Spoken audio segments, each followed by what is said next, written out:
compreender, conhecer, descobrir, ouvir. Bandeirantes acontece.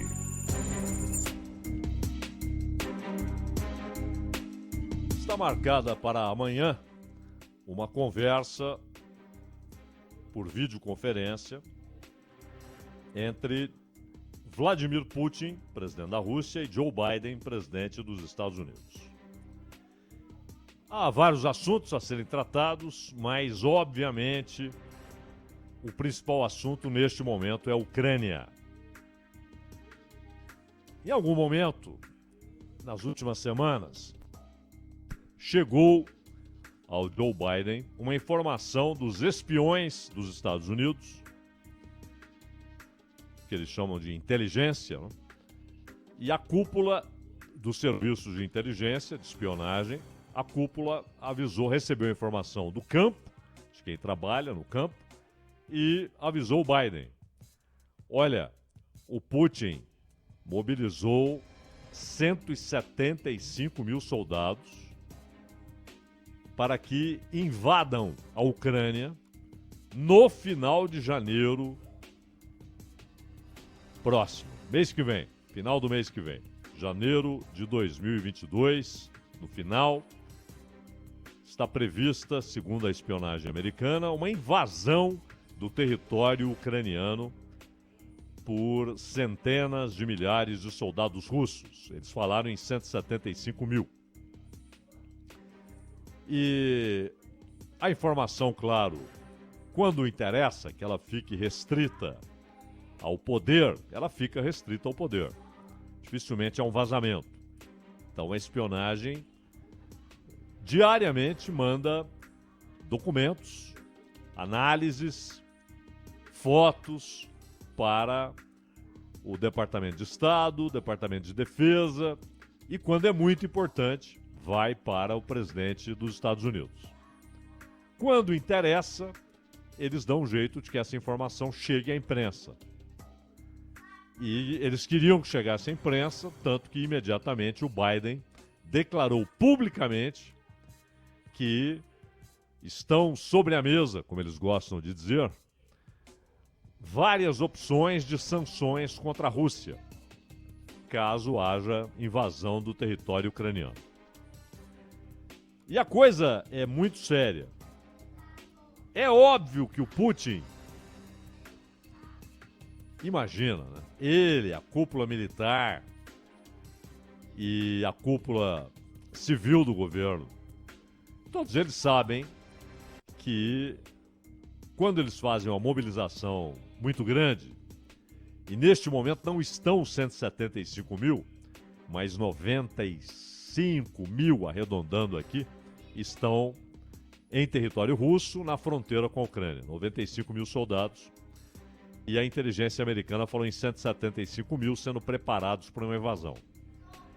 É claro, eles sabem que qualquer mobilização assim é detectada por aviões espias, por satélite, né?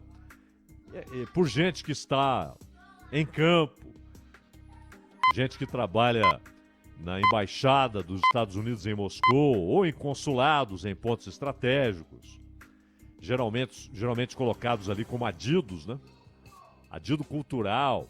Às vezes o cara tá lá como adido cultural e o cara trabalha para a CIA. Isso é normal. Isso acontece de todos os lados. Também na embaixada russa em Washington há um grupo considerável de espiões. Eles não estão lá para trabalho na embaixada. A embaixada é só o abrigo, que lhes dá, inclusive, uma certa imunidade. Eles são credenciados e trabalham como espiões. Então você tem diversas fontes para levantar esse tipo de informação. Ainda mais um grupo tão grande de soldados. 175 mil soldados é muita gente e não são só os soldados. Estamos falando também de infantaria blindada, né? Então, tanques, veículos blindados carregando armamentos, aviões que são preparados para espionagem, para observação do terreno que será invadido, ou então para que carreguem suprimentos, caminhões e caminhões e caminhões com alimentos, botas, né? Porque é preciso sempre repor o material, caminhões com armas leves, né? Fuzis de assalto, metralhadoras de mão, enfim, esse tipo de coisa. É uma mobilização gigantesca para você colocar 175 mil soldados num terreno. Então é claro que isso é imediatamente detectado por quem está espionando, pelos aviões espias, pelos satélites e tal. E o Putin sabe disso, óbvio que sabe disso, os generais russos sabem disso. Ou seja, a ideia era exatamente essa. Mostrar, você que está aí no avião, você que está aí analisando as imagens de satélite, eu estou aqui, na fronteira com a Ucrânia. O que você acha disso? E aí, o Putin sabia que o Biden iria se pronunciar publicamente. Qual foi o pronunciamento? Ameaças de novas e pesadíssimas sanções econômicas contra a Rússia. Mas a coisa não para aí. Em novembro, o governo dos Estados Unidos alertou a União Europeia sobre uma suposta ordem de invasão de soldados russos contra a Ucrânia. Uma ordem que, obviamente, partiu do Putin. E o Antony Blinken, que é o secretário de Estado, disse ao Sergei Lavrov, que é o chanceler russo, que haveria uma forte reação caso a Rússia invada a Ucrânia. Forte reação não quer dizer muita coisa. Ao mesmo tempo em que quer dizer muitas coisas. Reação o quê? Econômica, sanções. Reação política. Reação militar. É preciso definir que tipo de reação. Yuri Ushakov, que é conselheiro do Kremlin, disse que a conversa entre Biden e Putin será importante, eles falarão de assuntos bilaterais, questões internacionais, urgentes, e aí ele começa a lista. Não é? Ele está mostrando que não é só a Ucrânia, incluindo Afeganistão, Irã, Líbia. Ainda disse assim: a Síria poderá ser abordada se a conversa for nessa direção. Afeganistão, de onde os americanos saíram de maneira atabalhoada, isso até hoje tem custos políticos para o Biden, porque todo mundo já sabia, eles vão sair. E assim que saírem, o Talibã vai tomar o poder. É uma coisa óbvia, aconteceu exatamente isso. A gente que não sabe de nada já havia anunciado isso aqui, né? Os americanos saindo, o Talibã rapidamente toma o poder. Não deu outra. Mas a Rússia não saiu, nem a China, pelo contrário. Disseram para os líderes do Talibã: agora que todo mundo foi embora, vamos conversar? Conversar sobre negócios, sobre lítio, conversar sobre minério, sobre ajuda econômica para a reorganização do Afeganistão, para a consolidação do poder do Talibã. Então eles vão falar o quê? Vão dizer para os Estados Unidos: vocês foram embora muito cedo.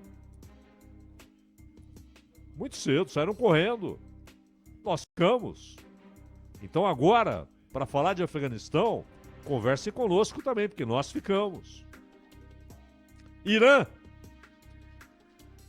O Biden, que não é que ele manteve a política imigratória do Trump.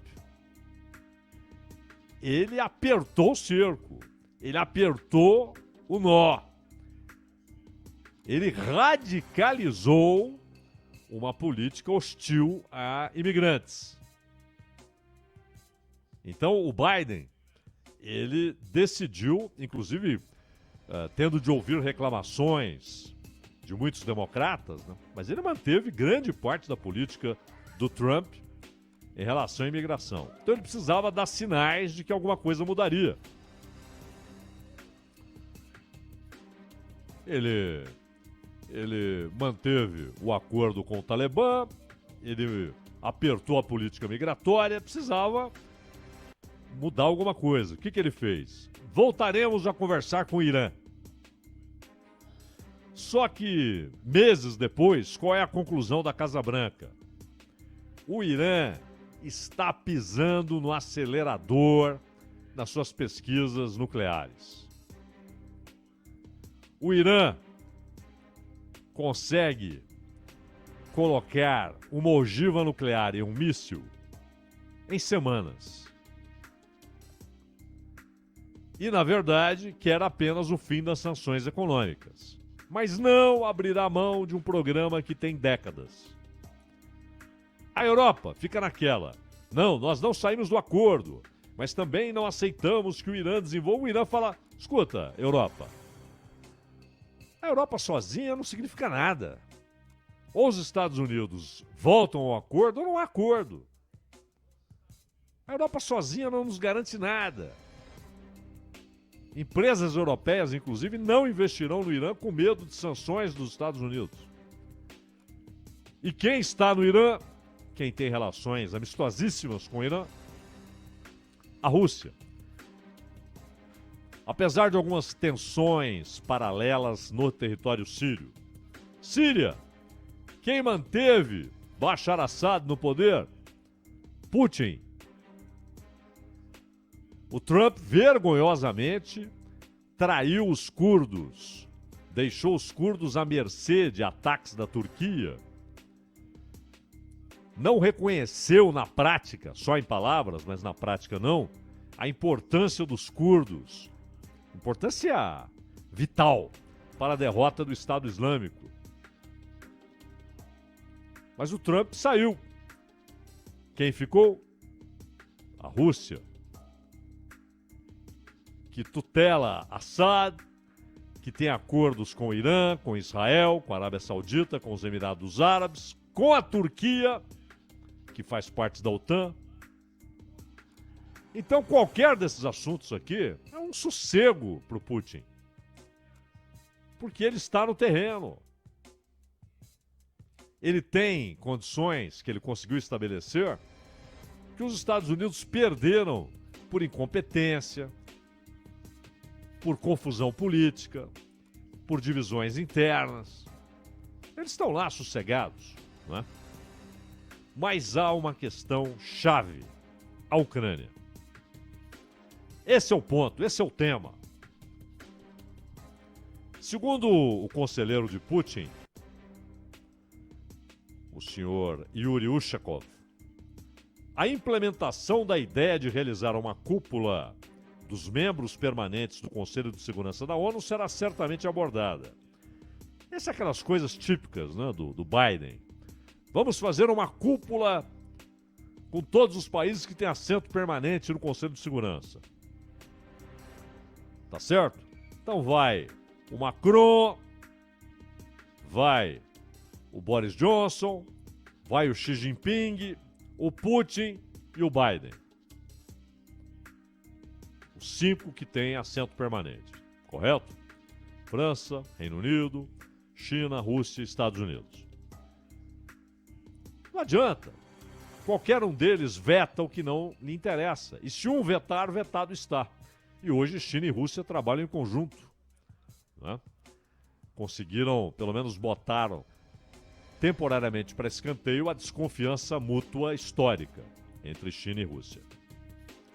Em setembro, Putin afirmou que a expansão da OTAN na Ucrânia poderia cruzar uma linha vermelha para o governo russo, o que poderia ocasionar uma resposta por parte da Rússia e de seus aliados.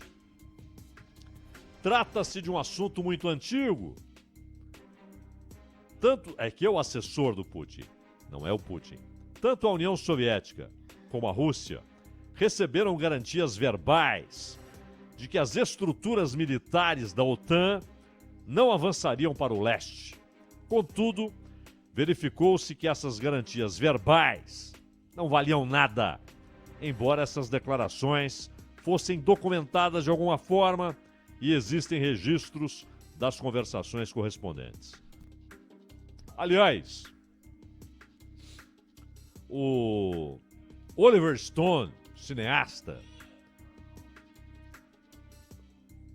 ele fez uma entrevista muito longa com o Putin, faz tempo, tem uns 5 anos. E naquela entrevista o Putin já dizia, olha, quando houve a guerra na Chechênia, os Estados Unidos chegaram e disseram o seguinte, olha, nós também temos problemas com radicais islâmicos e estamos com a Rússia nessa. Disseram isso para Boris Yeltsin. Ou seja, ainda era século XX, quando os Estados Unidos disseram isso. Depois, repetiram para o Putin. Estamos com vocês, o que precisarem. Informações, apoio logístico. E na Segunda Guerra, a primeira, sob comando de Yeltsin, a Rússia sofreu derrotas na Chechênia. Sob o comando de Putin, venceu. Putin ainda fazendo a passagem de primeiro-ministro para presidente. E aí, o Putin disse que, na prática, os Estados Unidos fizeram o oposto. Eles alimentaram de informações os guerrilheiros chechenos e não os militares russos. E, assim como aconteceu, mas ali, de maneira legítima, não é?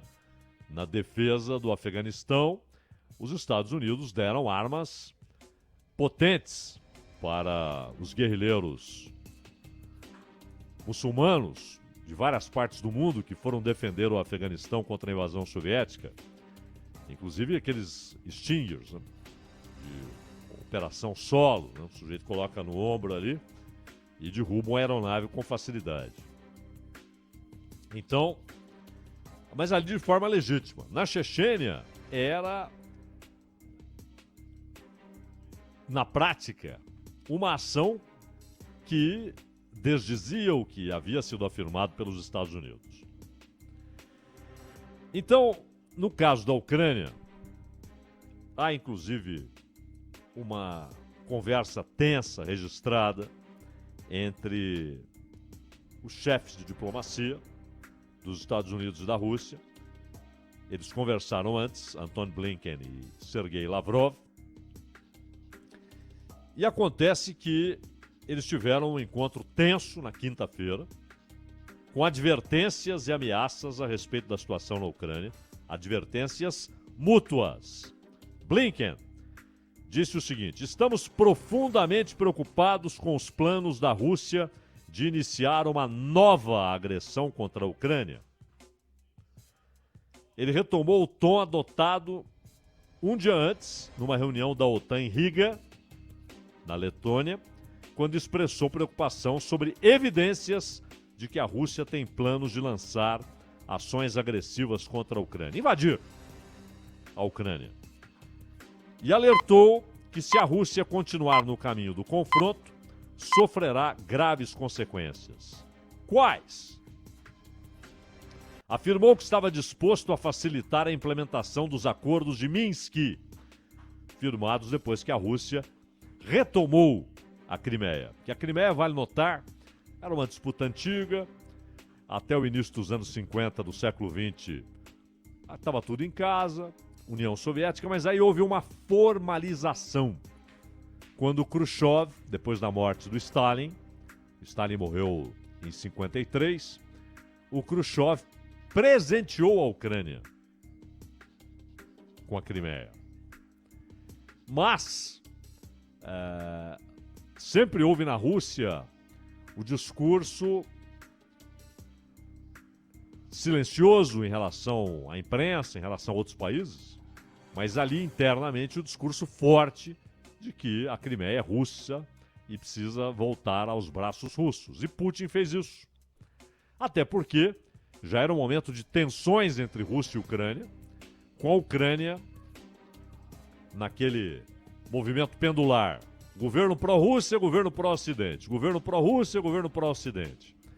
E aí, um governo pró-ocidental que começa a fazer acenos para que a Ucrânia entre formalmente na União Europeia e na OTAN, aliança militar. E para Putin e para a nomenclatura, como eles dizem lá, o poder na Rússia, é inadmissível que a OTAN esteja presente em território ucraniano. Ou no Báltico. E já está no Báltico. E hoje, há tropas ocidentais na Ucrânia. Inclusive o Canadá decidiu não mandar mais tropas com medo da reação russa. O Canadá decidiu não mandar mais tropas, porque já há tropas canadenses, inglesas, polonesas e, claro, dos Estados Unidos. Conselheiros militares, isso sempre há, mas também soldados armados.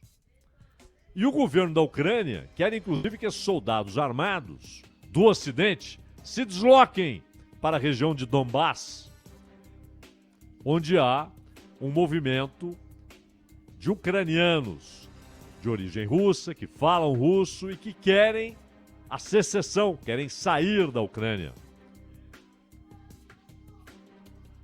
E, claro, eles contam com o apoio paramilitar russo. Não que o Putin queira que Donbass vire território russo, até pelo custo político e econômico e financeiro disso. Mas é uma maneira de manter a Ucrânia nas cordas. Aquela pressão constante no leste ucraniano. Porque houve um movimento na Ucrânia para se proibir o ensino de russo nas escolas de Donbass. E aí houve essa contra-reação. E a Rússia diz que a Ucrânia tem planos de retomar a Crimeia. Não é muito crível, né? Que a Ucrânia sozinha decida iniciar um movimento militar para retomar a Crimeia. Porque isso daria argumentos para uma resposta militar russa.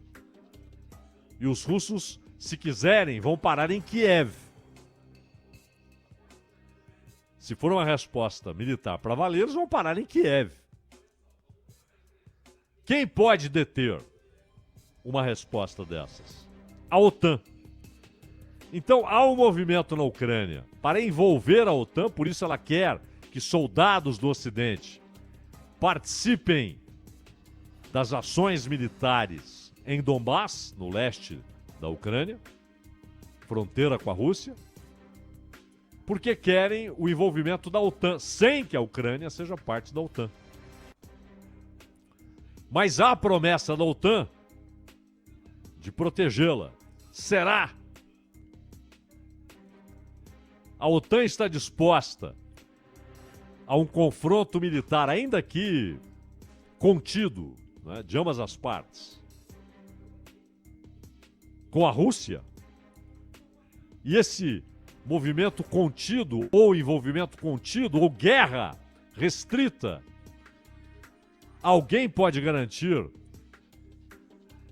que ela está delimitada de maneira irreversível e que não podem ocorrer situações que levem a uma deflagração de um conflito muito maior? E aí, não é um confronto qualquer, não é bombardear a Sérvia, como foi feito no início dos anos 90 do século passado. Seria encarar a Rússia num território onde a Rússia pode usar blindados e infantaria. Ela pode avançar por terra. A OTAN estaria disposta a isso? E se ela começa a ter vitórias militares garantidas por sua aviação poderosíssima, ela sabe se um constrangimento militar não irá provocar uma reação, então, desmedida, com a Rússia disposta a usar armamento sofisticadíssimo inicialmente preparados só para uma eventual grande guerra no futuro? Nenhum deles pode garantir onde isso vai parar. E, paralelamente, há grupos extremistas que, inclusive, dão piscadelas, né, para o fascismo e que pressionam o governo ucraniano a pegar pesado. Mas, claro, a Ucrânia, por si, contando exclusivamente com suas próprias forças, ainda que com os conselheiros militares do Ocidente, ela não tem força militar para deter a Rússia. E é confronto terrestre também. A fronteira comum. A Rússia pode avançar centenas de milhares, como o Putin avisou. O que o Putin fez? Ele sabia que os caras iam enxergar aquela mobilização, é óbvio. Então ele falou assim, vamos obrigar esses caras a uma negociação. E o que ele vai dizer para o Biden? O mesmo, aliás, que chamou o Putin de assassino, né, naquela entrevista. Ele vai dizer o seguinte, vocês prometeram que a OTAN não avançaria em direção ao leste. E agora vocês querem ter presença militar, inclusive com bases na Ucrânia? A Rússia aceitará isso? Vocês acham que a Rússia aceitará isso? É isso que o Putin vai dizer. E o Biden deve se limitar à ameaça. Se entrar na Ucrânia, haverá consequências. E aí aquela frase que presidentes americanos gostam. Todas as opções estão sobre a mesa. Essa é uma maneira de dizer que a opção militar não está descartada. Está tudo sob controle ainda? Sim. Mas essa conversa de amanhã, ela pode esfriar o que está fervendo ou pode produzir movimentos mais ousados. E eles sabem, movimentos ousados não têm consequências previsíveis. Não é possível estabelecer, prever e determinar todas as consequências. Principalmente quando a conversa é entre os que dirigem as duas maiores potências militares da história humana. Ronald. Bandeirantes acontece e o tema, o editorial de abertura sempre vira podcast, é o Entendendo a Notícia, que daqui a pouco vai estar disponibilizado para você nos principais agregadores e no site da Rádio Bandeirantes. Aliás, no site da Rádio Bandeirantes você tem todos os conteúdos da Rádio Bandeirantes. Tem os programas na íntegra, tem os principais momentos dos mesmos programas e as produções que não estão necessariamente no dial da Rádio Bandeirantes, os podcasts à sua disposição. radiobandeirantes.com.br. Rede Bandeirantes de Rádio. Bandeirantes acontece. Trânsito.